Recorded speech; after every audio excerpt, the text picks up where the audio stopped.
Hello everybody, welcome back. It's Breaking Down Security. Mr. Betcher and myself are back to school you on information security topics for the week. I hope. Well, that's the point. I mean, Yeah. True. We don't want to. You got me there. We don't want to Touché. fail at the only reason we're here. So how was your week? Not bad. Yeah. A lot of work. Yeah, it's audit time. Tis the season, But Yeah, and unfortunately we got several going on at the same time. yeah. We were talking about the Mandiant report. I'm going to get off on a little tangent here, and I made the joke on the podcast that tis the season like the Oscar season or the Emmy season for all the reports.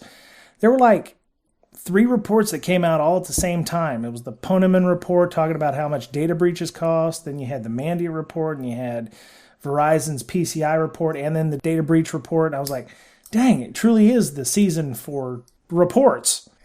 Yeah, that sucks. Yeah, many of them are probably TPS reports. They all have their good points. Let's see. So this week we're going to kind of, we were doing the podcast last week on hashing, encoding, and encryption, and trying to clear up some of the terminology on that. And it occurred to me that there's one security product related. Yeah, security related product out there that pretty much encompasses all 3 of those items and includes compression as well. And that is PGP. So this week we're going to talk about PGP and its brother GPG, which is the open source version of that standard, and how all 3 of those and compression kind of fit into how they fit together and are used to make a secure method of transporting data and messages. Yeah, and why you should always use it. Oh, yes. Or maybe not always use it, but it should be one of your preferred methods of, privacy. That's right. So how about a little history, Mr. Betcher? On PGP. Yeah. Okay. 1991, Mr. Phil Zimmerman created something he called Pretty Good Privacy. And then, you know what? He published it out on the internet, I suppose. And everybody loved it. They were like, wow, this is cool. And then the government got a hold of it and said, hey, this looks like you're exporting munitions to other countries. We need to arrest this guy. And so I think one thing that's interesting about this, I don't know, there's court stuff and whatever, but he actually published the source code in a book. Huh. And then the reason he did that was because it fell under the First Amendment because it was a book and you can't be, criminalized for whatever you print. So you could actually take the book, rip out all the pages, scan it in, and then you would have your source code. That's pretty good. That's a nice legal loophole. I wonder how he figured out how that would have worked, and would that have worked today? I imagine he published that back in the mid '90s. The book? Yeah, I think 93. 93. Like that. Yeah. Yep. So he ran afoul of what they call ITAR, which is the International Traffic in Arms Regulations. So you can't export weapons, basically, and the United States considers anything having to do with encryption to be ITAR regulated, and certain countries that are our enemies, they can't have certain items, restricted items, weapons, encryption technologies, high technologies like, I don't know, uranium centrifuges and those kinds of things. Right, but those are leaving the country in droves, apparently. Uranium centrifuges are leaving in droves? The technology. Oh, right. Yeah, it's basically an open book, right? Well, it's the way it seems. Yeah, that's true. Well, I mean, the reason that's happening is due to leaks, due to proper safeguarding of information across, maybe for transmission purposes, which is why we're talking about PGP and GPG. Exactly. Yeah. Maybe the government should stop trying to criminalize the exportation of this stuff and actually use it, because it's pretty damn good. Well, if they used it, then there wouldn't be anything else for the media to talk about. Part of what occurred with Mr. Zimmerman, he created the RFC 4880, or he was instrumental in helping to create that RFC 4880, which is the open PGP message format. And it's what? Let me see. It's 88 pages of good time reading fun. I can't wait. It's on my reading list for the evening. So they were talking about, it breaks down basically all the functions of PGP, digital signatures using encryption, compression, and even how to armor it by encoding it from the binary file that it is into an ASCII. Sounds like a date night, huh? Oh man, light some candles, pour some wine, read some RFCs. Oh, yeah. So, let me see. Pretty good privacy. We're going to talk about we're going to break this up into 3 or 4. The compression, not so much maybe, but, we're definitely going to talk about the other 3. So, well, one thing I like about the compression, if we could just touch on it for a moment. Sure. Usually to crack codes, you would find patterns in the encrypted data. Okay. Because typically plain text, that's how they deciphered the Enigma, right? Everybody said happy birthday. Oh, yeah. So they knew the pattern there.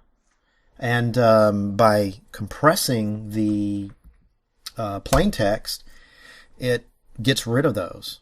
Mm-hmm. Right? So it makes it even stronger by compressing it. And smaller. You mentioned the Enigma? Rhythm or the patterns. No, the patterns in the encryption bit, and that reminded me of a web attack that we had recently. Well, it wasn't recently; it's probably a couple years ago, but it was called Crime. It was the TLS issue. Yeah, and they were saying that when the information is encrypted in TLS stream, depending on the cipher that was used, it would actually create patterns that could be used and picked up, and you could find pieces of plain text. I think that's it. Right. Or was it Beast? Right. I couldn't remember if it was Beast or if it was Crime that had the issue. It was one of those. Yeah, but yeah, those that would be a reason to compress it, because by compressing it, you add additional entropy, right? So the information would be garbled anyway, and then you're adding encryption on top of it, which would garble it even further, which is very helpful. Ideally, you'd want to compress before you encrypt. You wouldn't want to encrypt and then compress. Right, and that's what PGP does. Yeah. PGP supports various types of ciphers up until it used one called IDEA, which was a cipher created by the RSA folks. And for a long time, it was one of the go-to standards for PGP. And then when GPG came around, they started using much other kinds like AES and those for encryption. All right.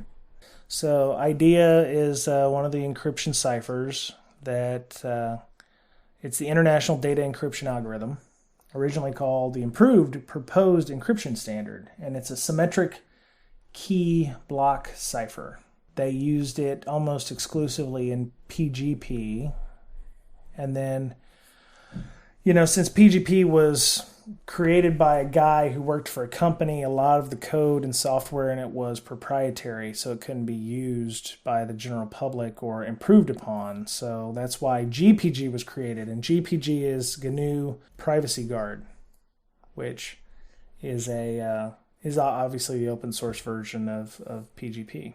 So yeah, block cipher. You have block ciphers and stream ciphers. Yep.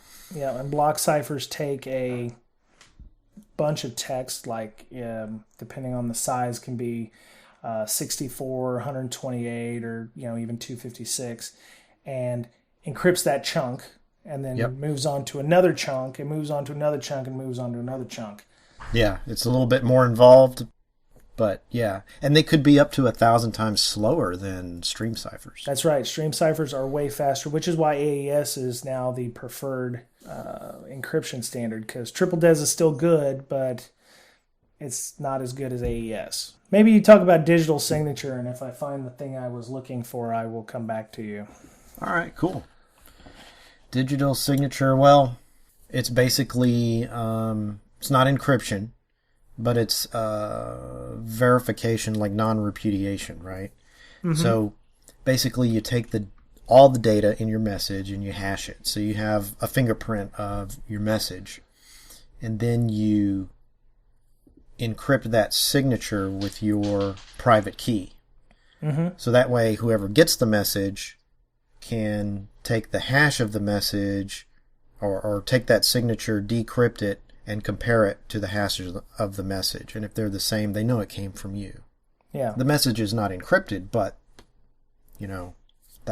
the signature is. So by comparing those, it came from the person and no one else. Not just proving that the person came to, you can also use it to, and we're going to kind of get into the hashing function at this point. You can use it to encrypt the hash for not just to make sure that nothing has happened to the file in transit. So when you sign it, you're saying, yeah, I'm the one who created it, I'm the one who signed it. But you can also look on the other end and go, okay, yeah, this came from Brian to Mr. Betcher, and it wasn't altered in transit, so it wasn't modified in any way, which is helpful. Man in the middle. Uh-huh. Yeah. So I found the link that I was trying to find, just some history on GPG. It's pretty old and pretty established as well. It was developed by a gentleman by the name of Werner Koch. He's German, it appears. Werner. He created it September 7th, 1999. And it was actually funded by the German Federal Ministry of Economics and Technology. So I would assume it's very similar to our DARPA project here. They wanted to have a system-compliant OpenPGP without... since OpenPGP was created here in the U.S., obviously it couldn't be exported everywhere. So there was a need for other countries who didn't necessarily have PGP technology to be able to use it. So they created GNU PG and put it out there. It wasn't interoperable with PGP until about 2012. Oh, so that means you can now encrypt and decrypt messages interchangeably, right, between PGP and GPG? Yeah, for a while there, the patents on some of the PGP stuff there were patents on the encryption and the technology used in PGP, and that ran out in 2012. So once that happened, the GNU PG folks, the GNU PG folks put it, the idea cipher and all those in there, so it became fully interoperable with OpenPGP, which is good. Yeah. So, as long as you have a program, like Symantec created a version of PGP called PGP Desktop. You can use your GPG keys in the Symantec version if you wanted to, and vice versa. Everything's all interoperable. Everything follows 4880 to the T. How much do they cost? For the Symantec version, it's like $320 some. Dang.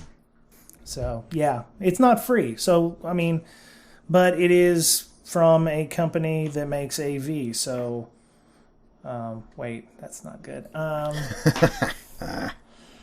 not saying one is better, because it's crap because it's from an AV company, but it's a de facto version. I don't think I know of any other that you can buy that allows for FDE. I don't know if GPG allows for that, but CryptoLocker's free.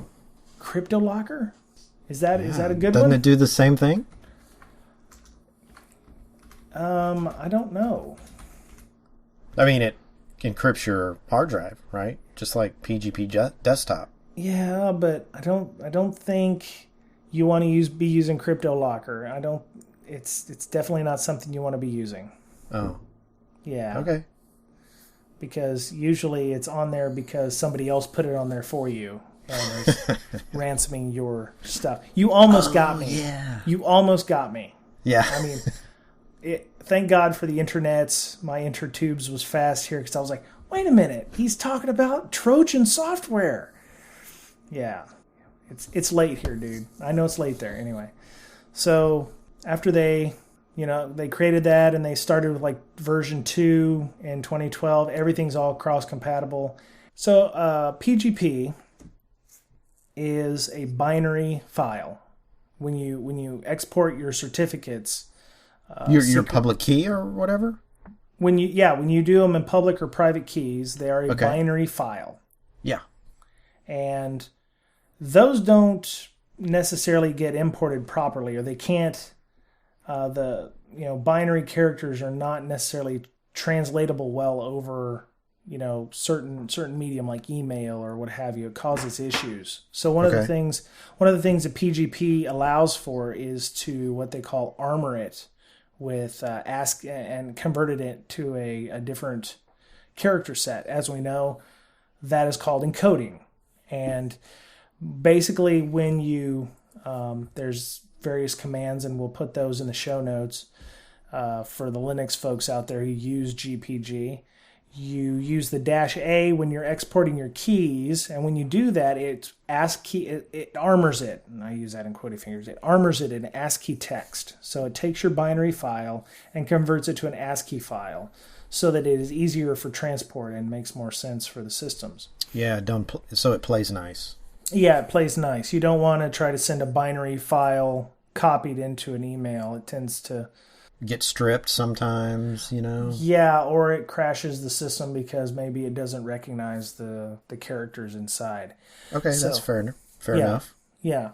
So, it converts it into, I'm looking at my public and private key pair that I exported earlier, and it looks as though it's base 64 encoded, which it is.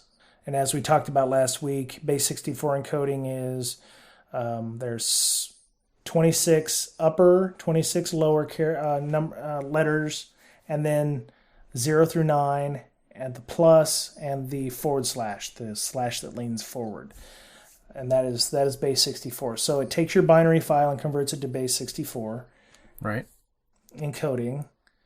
And you can send your public and private key files that way. Now, obviously, you don't want to be passing your secret key around everywhere. You're supposed to put that in a safe place and only get it out when you need it.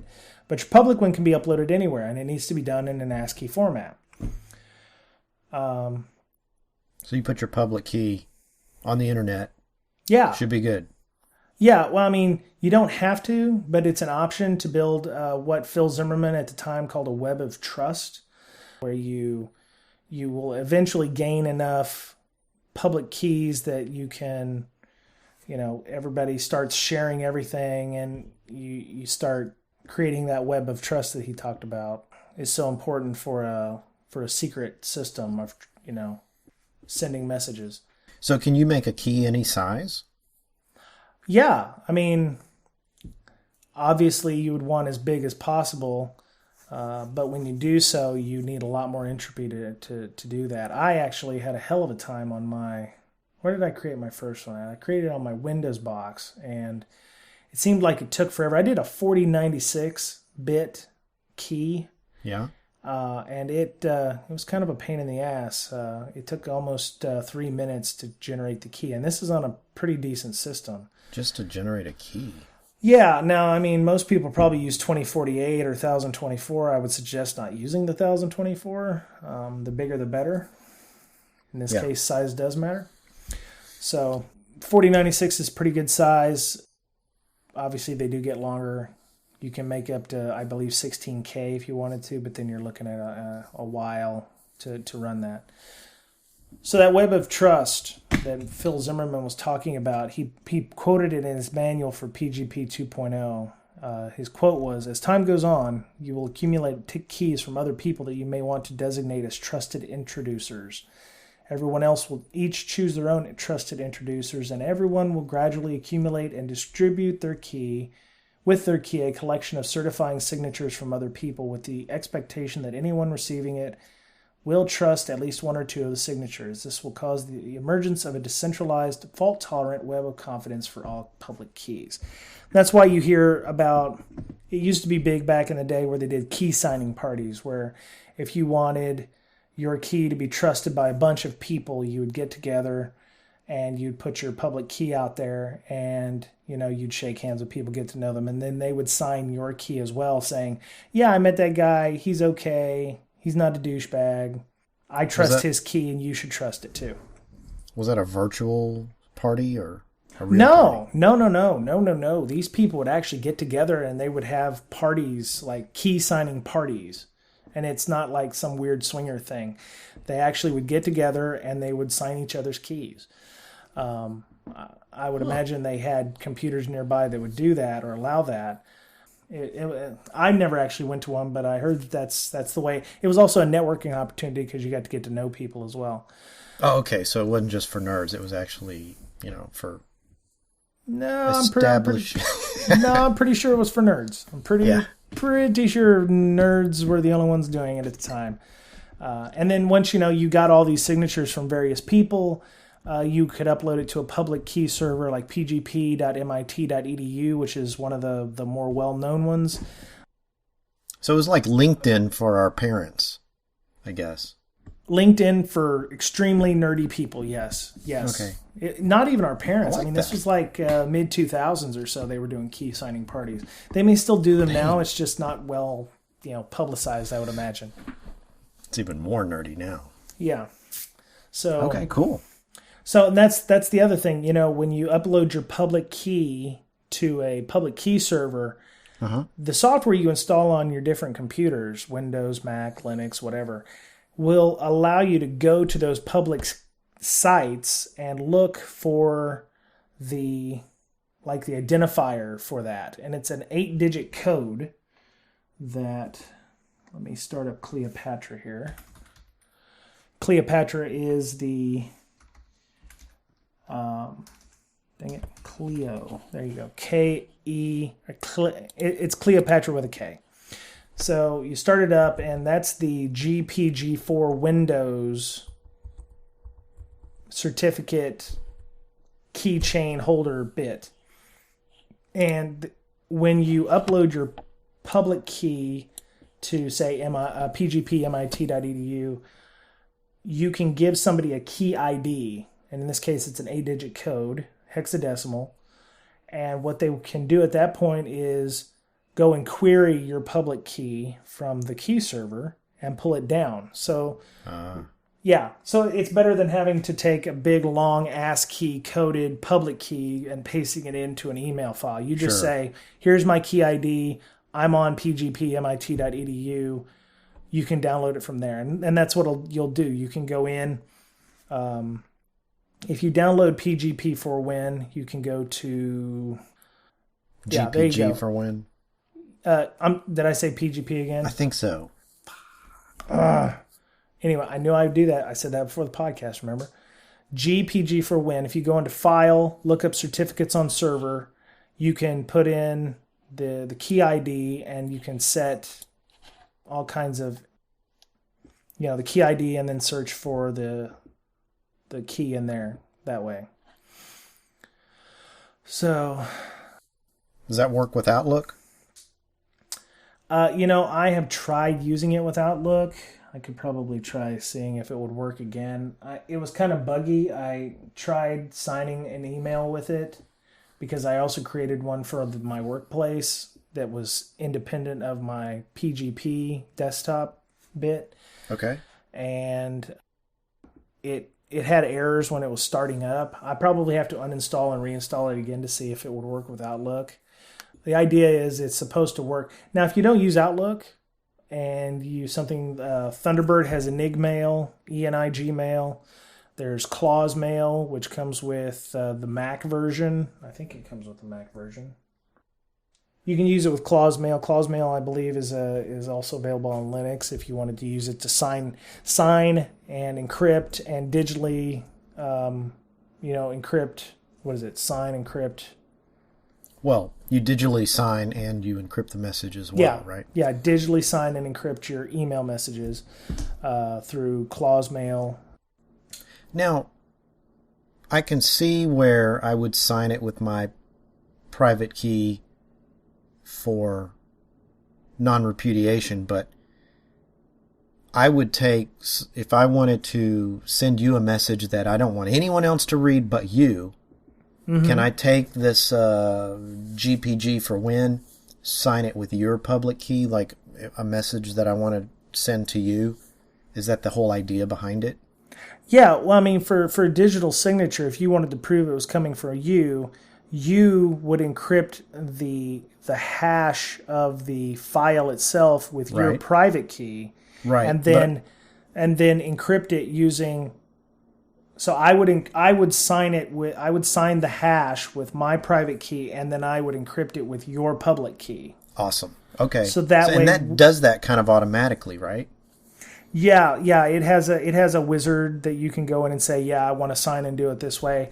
But yeah, you want to be smart about it. You don't want to sign anything with your own private key because it doesn't make any sense. I mean, you don't want to encrypt anything with your own private key because then anyone can. Well, they can't decrypt it with your public key. It doesn't work that way. Anything you send to somebody, you have to have their public key, and then they decrypt it with their private key. Mm-hmm. Because that's the whole idea. That's the idea. Okay. Yeah. And then, when you're verifying that, you go back in and you can decrypt it with, it's in reverse. So to verify that it actually came from the person, you have to have their public key as well. So it kind of works there.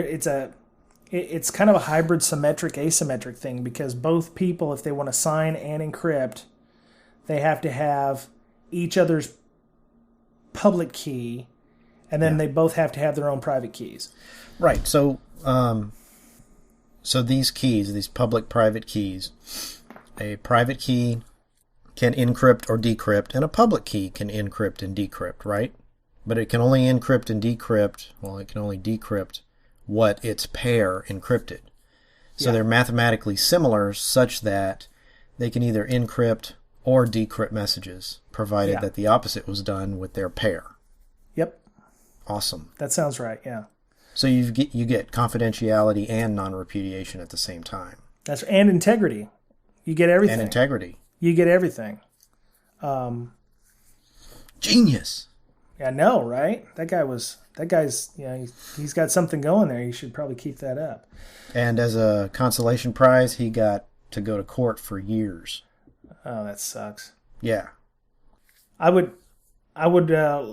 like to shake the hand of the lawyer who told him, hey, if you publish this in a book, then you're safe. And if he'd had Amazon back then, he'd have been able to, publish it pretty damn quickly. I would imagine Random House or somebody going like, you want to do what now? You want to put source code in a book? Right. Yeah. And then he could have published a digital book, with in a PDF format, and it would have been even easier to exactly save it as an ODT file and print a PDF, and he's done. Right. Yep.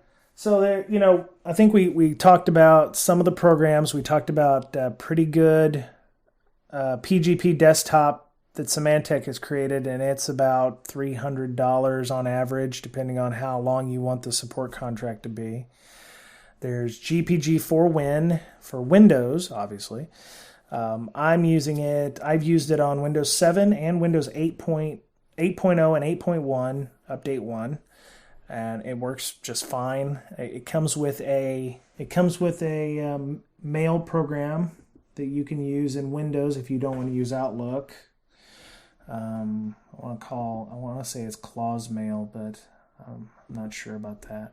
Yeah, it's Claws Mail in Windows as well. So you can use Claws Mail to send and receive encrypted information.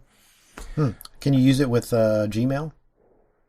I have not found a way to do that. I want to say that there is a way to do it, but I have not currently found a way to. Well, we can Google it then. You should use Bing to see if Gmail can encrypt on a Mac. So PGP. Oh, I meant as a homework assignment. That's all. Oh, I was gonna do it after. Well, actually, right now, the biggest thing, they keep talking about how Gmail is going to have a redesign, which is the first time in 4 or 5 years since they've done any kind of thing. Yeah. According to Wired, as of April 23rd, which is last month, they said the redesign could include PGP.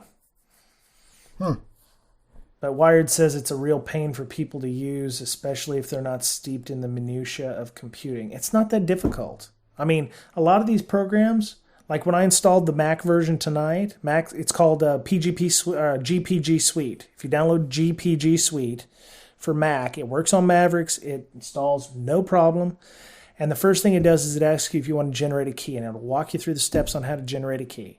It's not that freaking difficult. Just remember not to give out your private key. So it's like, don't give out your credit card or whatever. Think of it as your private key as a credit card. You wouldn't want to share then that. You're going to see them on Facebook.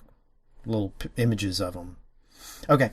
So let me ask you this before we cut the cord on this podcast. Yeah. How good of an encryption is PGP at this time? I mean, is it something that you can hide from your, if you want to encrypt something with PGP, you basically hid it from your kids, or is it something you hide from governments? I mean, how good is it? Well, I think, PGP, it depends on what you want to use it for. I know the GPG has different ciphers you can use. You can use Blowfish or Triple Des, AES 256. They have different kinds for encryption purposes. But so it all depends on the cipher and the size of your key, right? Yeah. You sure as hell don't want to use like single des for the cipher. You want to use Triple Des, Blowfish, Two Fish, AES. You want to use something hard. The hash, when you're doing the hashing for the digital signature, you don't want to use MD5. I wouldn't even use SHA-1 at this point. It does have the ability to use up to SHA-512. So The larger the hash, the better. And it will also use, I would use bzip too if you're going to do some kind of compression. You can probably set all that stuff manually, but I would use, something other than zip. I think and you can use it uncompressed, but like you said, for, randomness, you definitely want to use some kind of compression. Well, yeah, I'm definitely going to look up how to PGP my Gmail. Because, if Google comes out with a PGP method, they probably came with a backdoor, that they can use to send you advertisements and read your emails and things. Yeah. Well, it's not just for email. There are some instant messaging programs that will use PGP as well. I know Phil Zimmerman, not only did he create PGP, he also created encryption schemes for VoIP, and he also helped found Silent Circle, which is the new program that they're using for encrypted telecommunications, I believe. But there are new messaging protocols. One's called Darkmail you can use. There's also BitMessage. I've not tried any of these, but now that I know that they exist, I probably will, work on those. Oh, here you go. According to the Wired article I'm reading at the very bottom, Phil Zimmerman's teamed up with Later Levinson of LavaBit and he created Darkmail. So there you go. If you're looking for an instant messaging program and you're paranoid about your IMing, I would look into Darkmail. Okay, Darkmail. Yeah. Is it okay? We can Google it, find out how it's compatible and all that. Yeah, I will definitely put a link up, but I don't think Gmail is PGP ready right now. They keep saying that they will update it. They will redesign it, and they're going to put out a new UI update. So I would imagine with the UI update, they're probably going to have the ability for us to use PGP if we wanted to. It amazes me that in this day and age, there's even security professionals. I know in the past when I worked for a couple of government defense contractors, the kinds of emails you would get from external sources or emails that people from the internal sources would send out to external sources, and there's information in them that needs to be encrypted. But, unless you've got some kind of scheme on how to do that, you're sending basically an email in plain text. And encrypting it with the Word or the Office document encryptor is not very good. You want to you definitely want to have, especially if you're dealing with sensitive business information, you should make your third parties, your vendors, people you communicate with outside of the organization, you should make them use PGP or something, some kind of encryption, whether it be from a company like Zix, which does seamless email encryption, or, make them get a PGP key and use that. But not WinZip encrypt. Yeah, yep. Let's use that. That's a great idea. So I got a Bob story. Okay. So it's actually your Bob story because you were involved in this more than I was. I don't know what you're talking about. So there was a company that we were dealing with, a third party, who we needed to exchange files back and forth. Oh, right. Yeah. Okay. And they wanted us to open up a Class A, or it was a Class B. They wanted to open up a full Class B on our firewall, a public firewall. Actually, it was so that they could send Bs. us, 2 Class Bs. Yeah. So that they could send us files. And I'm not going to name the company, but they had in the past 5 years, I'm going to make it a wide margin here, 5 years, in the past 5 years, they publicly got owned. Oh, yeah. So, and you wonder why.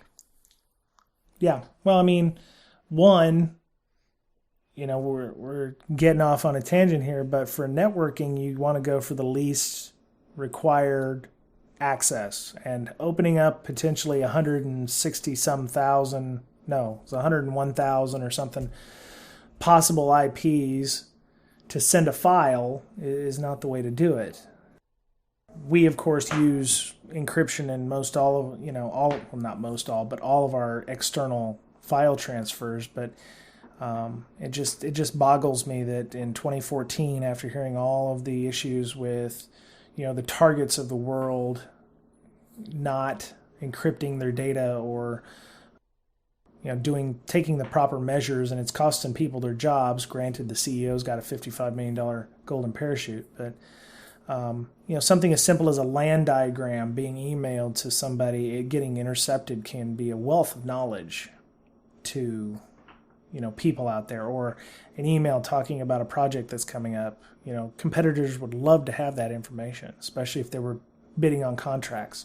Yeah, or asking for help online on a news feed and posting your source code online. Well, that's a whole other different thing. Most mailing lists don't have any kind of encryption, so if you're putting out source code that you're actually using in the production environment at your workplace, you probably should be fired. I mean, if you're found out.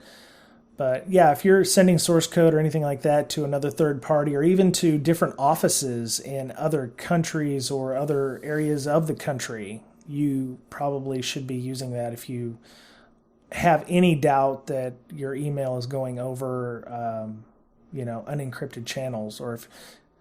Which brings us back to PGP. That's right. Or, like I said with the instant messaging, if your instant messaging isn't secure either, you probably should be using some kind of encrypted IM program for that, which they have numerous kinds. So, man, I love talking about this kind of stuff, because it's definitely something you should be using. Right, or at least be aware of when you want to send somebody a message that has private data in it. Don't just say, who's going to know? Well, yeah, everybody will know. So, I mean, especially the NSA, if they're listening in on, email conversations. Like, everyone seems to think that they're monitoring everything these days.